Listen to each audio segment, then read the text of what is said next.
The things we're talking about are not just academic subjects. They're important for the church. This church is maybe 50, 60 years old, beautiful church. But we are the church, and we're over 2,000 years old. And we need to be concerned about our health as the church. And we have a mission that's been given to us by Christ. And we take it seriously, but we don't always execute the way that we should.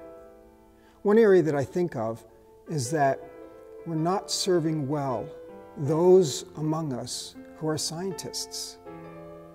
Scientists often feel marginalized in their workplace because they're people of faith. And then they come to church and they feel marginalized here because they've accepted certain scientific conclusions that maybe aren't very popular inside these walls. You know, Jesus had a way of reaching out to those who are marginalized. Even the shepherds, they were approached by the angels, and those who were marginalized were brought in at that first announcement. We need to begin seeing that we need to welcome them and help them to learn how to put their worlds together, their world of science and their world of faith. A second area that I think of is the area of evangelism. Too often in our world, we may encounter people who might be very open to the gospel, but they've come to think, whether we've given them an idea or they've gotten it somewhere else, they've come to think that if they are going to become Christians, that they have to totally revise the science which they firmly believe. And so the scientific conclusions become a hurdle to the gospel. And I'm worried that we have encumbered the gospel with obstacles that don't belong there. We need to begin doing evangelism in ways that will not create a hindrance in Bible and science for some of those folks to consider the claims of Christ. A third area that comes to mind involves our own young people who grow up in the church. And sometimes we convey to them somehow that if they accept certain scientific conclusions, that they have therefore rejected their faith, rejected the Bible, rejected Christ, and they've believed us. And when they go off to university and hear the claims of science and are persuaded by them, they think they've got a big decision to make, to either accept science or to reject it in order to hold on to their faith. With the things we've talked about today, I think we can give them a different message.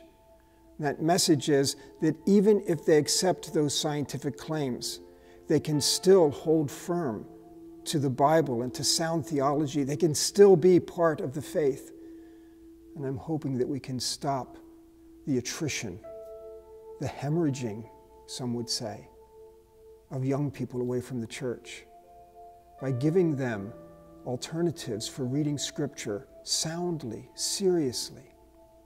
In the end, I think that we have to begin focusing on values that we need to recognize so that we can proceed as the church.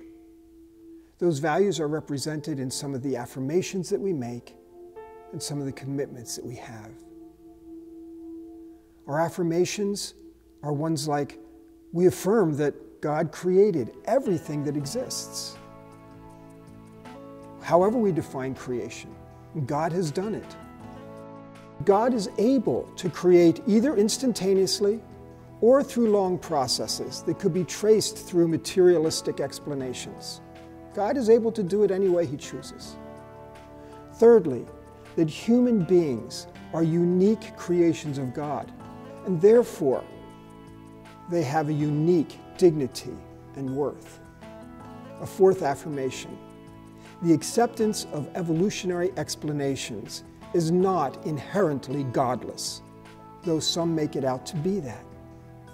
And a last affirmation, that the wonder of the universe testifies to the glory of God, the Creator, regardless of the means or the mechanisms that He used to bring it into existence. These will lead us to three basic commitments. First of all, we are committed to taking the Bible seriously. by seeking more informed models for understanding the Bible and more nuanced ways of interpreting it. We're committed to taking science seriously. Scientific inquiry is important, and we want to seek more informed models and more sophisticated ways for understanding the universe and the world around us.